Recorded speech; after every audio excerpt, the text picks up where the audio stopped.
The Republic F-105 Thunderchief remains one of the most iconic and formidable fighter bombers ever built by the United States. Designed during the height of the Cold War, it symbolized America's technological innovation and unmatched aerial dominance.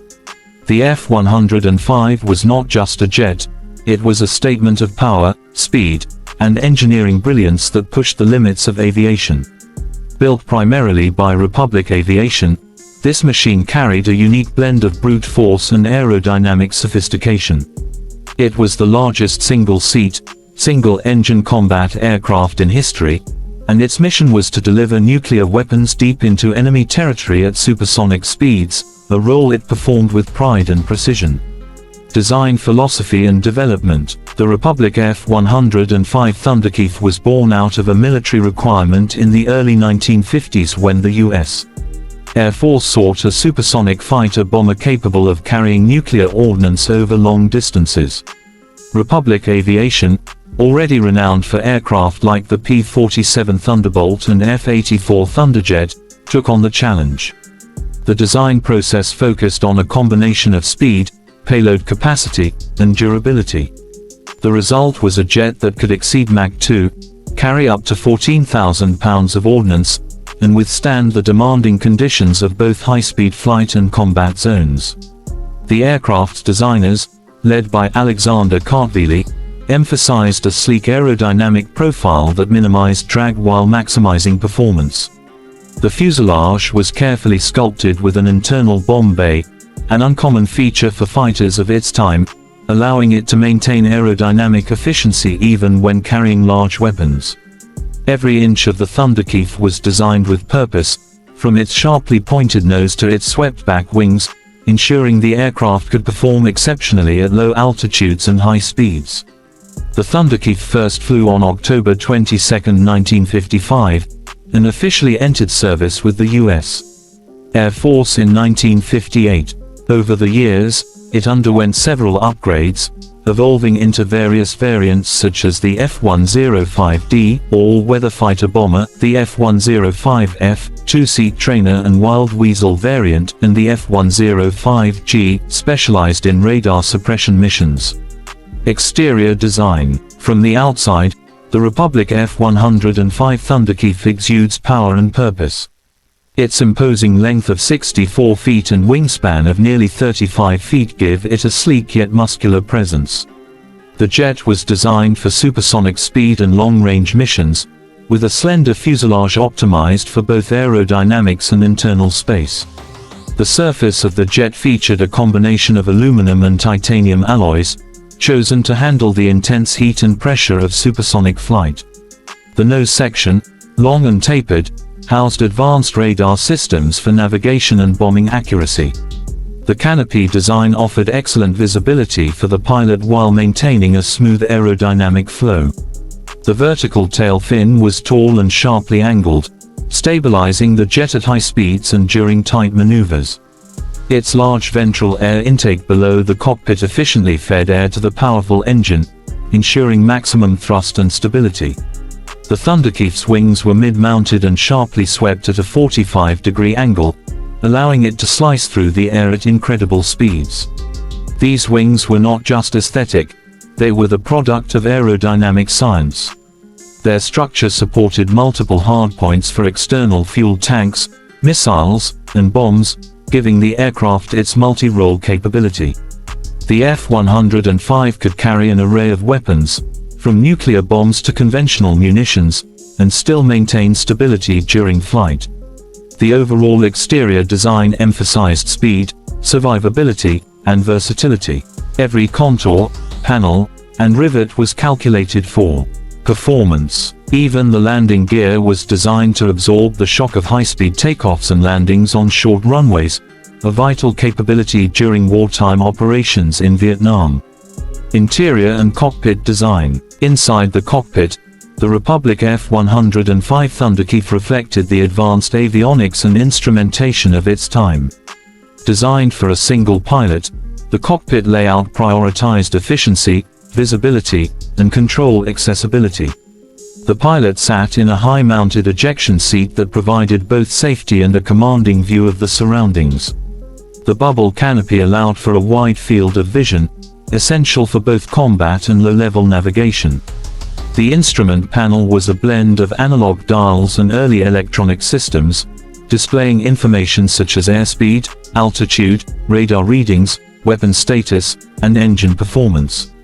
Controls were positioned ergonomically to reduce pilot fatigue during long missions. The throttle and control stick allowed precise handling, even at high speeds or during evasive maneuvers. The F-105's avionics suite included a combination of radar targeting systems, navigation aids, and electronic countermeasures. In later variants like the F-105D, more advanced equipment was integrated to enhance bombing accuracy and all-weather capability. The Wild Weasel versions F-105F-G added specialized instruments for detecting and neutralizing enemy radar installations, turning the cockpit into a highly sophisticated electronic warfare center. The pilot's survival was also a major consideration in the cockpit design. The ejection seat, developed by Republic, provided rapid and reliable escape at any altitude or speed. The air conditioning and pressurization systems maintained a comfortable environment, while the oxygen system supported high-altitude operations. Despite being designed in the 1950s, the Thunderchief's cockpit remained remarkably advanced and ergonomic throughout its service life. Engine and performance. At the heart of the Republic F-105 Thunderchief was its mighty Pratt Whitney J75 P19W turbojet engine, a powerhouse that delivered an astonishing 24,500 pounds of thrust with afterburner. This engine gave the F-105 the speed and endurance it needed to fulfill its dual role as both a nuclear strike aircraft and a conventional bomber. The J75 engine was one of the most powerful turbojets of its era, propelling the Thunderchief to speeds exceeding Mach 2.1, approximately 1,385 miles per hour or 2,230 kilometers per hour at high altitude. It enabled the aircraft to climb rapidly, maneuver aggressively, and sustain long missions over hostile territories. The afterburner system provided a massive boost in thrust, igniting additional fuel in the exhaust stream for bursts of incredible acceleration. Fuel efficiency was also a key design focus. The F-105 could carry a significant amount of internal fuel, supplemented by external drop tanks when necessary, extending its operational range beyond 2,200 miles. This long-range capability made it a perfect choice for missions deep inside enemy lines. The internal bomb bay was cleverly integrated into the fuselage, housing either a nuclear weapon or additional fuel tanks, depending on the mission requirements. Maintenance crews often praised the J75 engine for its reliability and ease of servicing. It was rugged, durable, and designed to perform under extreme combat conditions. Even when hit by ground fire, the F-105's engine could sometimes continue to run, allowing the pilot to return safely. Wings and aerodynamics. The wings of the Republic F-105 Thunderchief were a masterpiece of aeronautical engineering. Designed for supersonic flight, they were mid-mounted and sharply swept back at 45 degrees.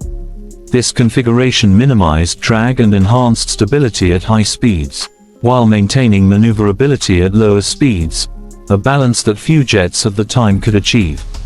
Each wing was equipped with multiple hardpoints that could carry bombs, rockets, or missiles. The combination of wing-mounted stores and the internal bomb bay gave the F-105 an exceptional payload capacity.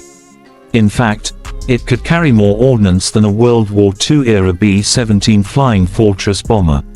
The wings also featured advanced control surfaces, including flaps and ailerons that provided precise handling during takeoff, landing, and combat maneuvers. The aerodynamic design was optimized for low-level, high-speed flight, essential for avoiding radar detection during strike missions. The F-105 could skim the treetops at over 800 miles per hour, making it nearly invisible to enemy radar. This combination of speed and stealth made it one of the most effective strike aircraft during the Vietnam War. Price and production. The cost of the Republic F-105 Thunderchief varied depending on the variant and production period. In the early 1960s, the average unit cost ranged between $2.1 million and $2.5 million USD, which would equate to roughly $25 - 30 million today when adjusted for inflation. Despite its high cost, the F-105's advanced capabilities justified every dollar. A total of 833 units were produced between 1955 and 1964. Each aircraft represented a fusion of cutting-edge technology, engineering precision, and tactical superiority. The investment was significant, but so was its impact on American air power. The F-105 became the backbone of the U.S. Air Force's tactical bombing fleet during the early years of the Vietnam War. Legacy and performance in combat. The Thunderchief saw extensive service during the Vietnam War, where it became the primary strike aircraft in the early stages of the conflict. It flew more missions over North Vietnam than any other aircraft, proving its toughness and reliability under extreme conditions. However, its low-level attack missions exposed it to heavy anti-aircraft fire, and many F-105s were lost in action. Despite this, the aircraft earned a reputation for bringing pilots home even after sustaining severe damage. The F-105 also played a pivotal role in the Wild Weasel missions, specialized operations targeting enemy surface-to-air missile SAM sites. The two-seat F-105F and F-105G variants carried electronic warfare equipment and anti-radiation missiles, allowing them to detect, jam, and destroy enemy radar systems. These missions were incredibly dangerous but critical to the success of U.S. air operations. Pilots often described the Thunderchief as a pilot's aircraft, powerful, responsive, and thrilling to fly. Its massive engine provided exhilarating speed, and its stability made it ideal for precision bombing runs. Even decades later, many veterans regard the F-105 as one of the finest aircraft they ever flew. Conclusion. The Republic F-105 Thunderchief stands as a monumental achievement in American aviation history. It represented the peak of jet-age design, a perfect balance of speed, power, and endurance. From its sleek exterior and high-tech cockpit to its mighty engine and aerodynamic wings, every aspect of the Thunderchief was crafted for dominance. Though it was eventually replaced by newer aircraft like the F-4 Phantom II and F-111 Aardvark, the F-105 left an indelible mark on military aviation. Its legacy lives on not just in museums and airshows but also in the hearts of those who flew and maintained it.